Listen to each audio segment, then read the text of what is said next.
Let's talk to Sir Desmond Swayne now, former International Development Minister, Tory MP for New Forest West, there in Tier 2, about the cost-benefit analysis. It's going to be published today ahead of that vote in the Commons tomorrow on those new measures. Good morning to you, Sir Desmond. Good morning. Good morning. Now, lots of the people in the COVID recovery group have been saying, look, we want to see actual cost-benefit analysis, impact assessment for what these lockdown measures or tier restriction measures, what they cost and what they achieve.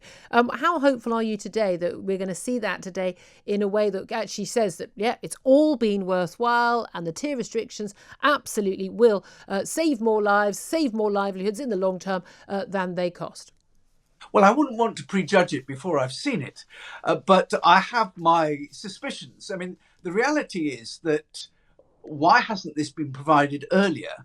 Are they still working on it? Which would give the impression then that they had made these decisions before they'd actually done this analysis. This analysis should be ready to go, should have been available last week. Well, presumably, again, if they had done the analysis, they would have had the analysis before they made their decision, which is a little bit worrying. That is. Now, perhaps I've got this wrong, and there are other reasons why it hasn't yet been published. But nevertheless, I'm sceptical that my own view is that I think early on a political decision was made to not to engage in any risk that the NHS could be overwhelmed, and that all sorts of costs should be incurred preventing that, and that this analysis is now being fitted up in order to suit the policy that's been decided. Well, this is the thing. An awful lot of people, I mean, I speak to, when we talk about how we don't think the government policy is the right one, it's going to cost more. Again, it's not because we don't care about people dying of COVID. It's because we care about people dying of everything and anything, and also the economy and the long-term effects on people's health over the many, many years as well, because people losing their jobs doesn't just end there. It often ends with people living shorter lives, less healthy lives, people committing suicide, people not getting cancer treatments because we haven't got the taxes paid to run the NHS. A knock-on effects are huge, and we know that. It's been well documented.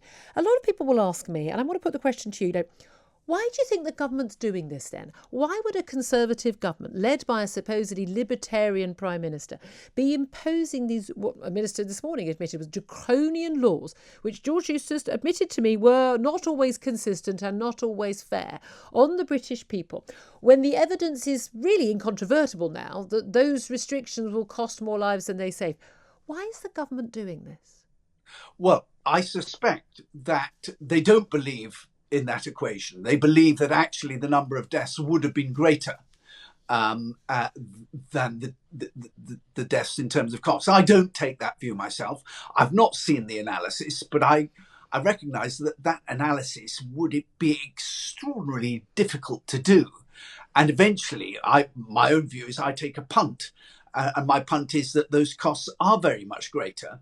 And I do take the view that, hold on a minute, we have a number of diseases that killed very many thousands of people every year, not least flu. In a bad flu season, you'd expect to have 60,000 deaths. And we don't take the view that we must go to extreme lengths in curtailing liberties and in curtailing economic activity. And that is a mindset that I have. It's an outlook that I have. And I'm not sure that you can get beyond that. There are other people that take this. That's the thing, isn't it? When people say on social media and the media now constantly saying, but don't you care about the lives of people? Don't you care about Granny? You're selfish, you're this and that. But it said, year 2000, we had 48,000 excess deaths as a result of flu pandemic. No extra measures were taken then. No discussion of extra measures then. I don't remember, even as a political editor at the time, even writing about this at the time. This was just something we accepted to happen. Now, we can understand what happened early on in the pandemic in March. We know, it was very scary. We didn't know a lot about this disease. We know an awful lot now. Do you think the government's just got caught into this downward spiral and they've got no way out of it? Because when you're in the winter months, no doubt at all, we're going to see infections rising at a time and more people dying, because older people with respiratory diseases die more often in December, January and February than they do the rest of the year. And that fundamentally there's not going to be any route out of this unless or until we have a vaccine rolled out to everyone. And let's be honest, that could be another year away. You're right. And that's why I think that we have to find another way of living with this other than lockdown and dealing with it. But I accept entirely your analysis that, it was new, it was different, and therefore it was very much more frightening. But once you've got into a policy of lockdown to deal with it, it becomes very hard to get out of that without admitting that your earlier policy was a mistake. But I come back to the point that I've made. I think a political decision has been made, and it's there, it's right up front in terms of the messaging. Protect the NHS. We can't tolerate the political consequences of the scenes in northern Italy being repeated in the NHS. Therefore, we must go to extraordinary lengths to prevent that.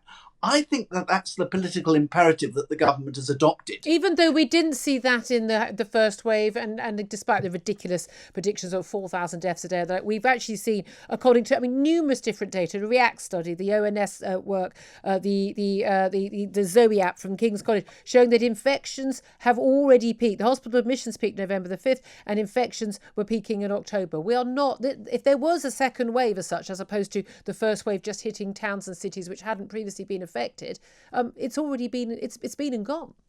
I agree entirely. But there is a bunch of crazed scientists out there telling you the contrary. And what's more, clearly we do usually have a winter crisis in the NHS in late January, early February, and the fear is that by adding coronavirus to the mix of novavirus and flu, you will see those scenes that, let's be honest, we're not unfamiliar with it. No. We've seen it happen before. Why are we going to such extraordinary lengths this time to prevent it at such enormous costs is beyond me. What do you make of the policing of the lockdown protests at the weekend? I'm opposed to the lockdowns. I think they are morally, philosophically, medically, financially, everything wrong. However, I can't break the law. In the position I'm in, I cannot break the law. I wear my mask. I do what I have to do. I'm trying to hope to change the law using the position I have on air. But a lot of people feel they haven't got a voice. They feel that they don't have rights. They've gone out to protest. And we were speaking to a police officer who was a former police officer who was at the protest on Saturday. 155 people arrested, pointing out that actually there is no right to protest at the current time. How do you feel about living in a 21st century democracy? We have one of the cornerstones of democracy around the world in terms of what we've delivered, in terms of the message of democracy around the world. How do you feel about living in a country where there is no right of legal protest? I'm appalled. And I think this is the worst aspect of the whole thing. What has shocked me so profoundly is being told constantly by opinion pollsters that actually people want even more restrictive measures on their liberty to get over the virus. We've simply shrugged as fundamental rights and freedoms have been set aside.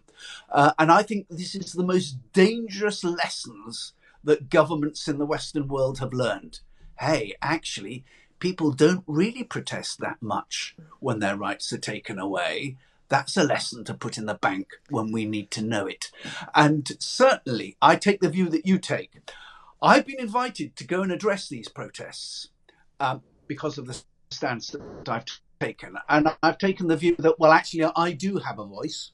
And what's more, I'm in a position where it would, I think, be irresponsible for me to, as a parliamentarian making the law, to break the law. But I do have huge sympathy with those people who feel that they want to exercise what has always been their right of peaceful protest. And I am appalled and shocked at the violence that has been meted out to them as a consequence. And in fact, the lack of publicity that it's got. Yeah, I mean, that's my real concern. And again, one of the things I'm most disappointed by is actually, I like that we live in a law-abiding society. I like that the British people's sense of fair play and people like the first lockdown, we're all in this together. But I think now, with so much evidence showing that what the government is doing is costing more lives than saving lives, the fact that so many people are willing, without any evidence whatsoever, to give away many of their fundamental freedoms. I don't just mean going to the pub. I mean the freedom to see your family, things like that. I am quite shocked and not a little disappointed that the British people are so quick to give up those freedoms without any evidence, and even if there were evidence, they'd still be willing to give up those freedoms. What do you make of that? Well, that's exactly my opinion. In fact, I take the view that even if you could show me, and I'm deeply skeptical about the evidence, but even if you could show me that we are in fact saving lives on balance as a consequence of the policies that we take, I take the view that liberty is more important, and that these liberties were bought themselves at an enormous price, at a cost of lives in former generations, and should not be so lightly given away. And I do believe that if the government wants us to do all sorts of things to protect ourselves, then it has to sell that to us and persuade us and not order us. Okay. Thank you very much, Sir Desmond Swayne. Appreciate that.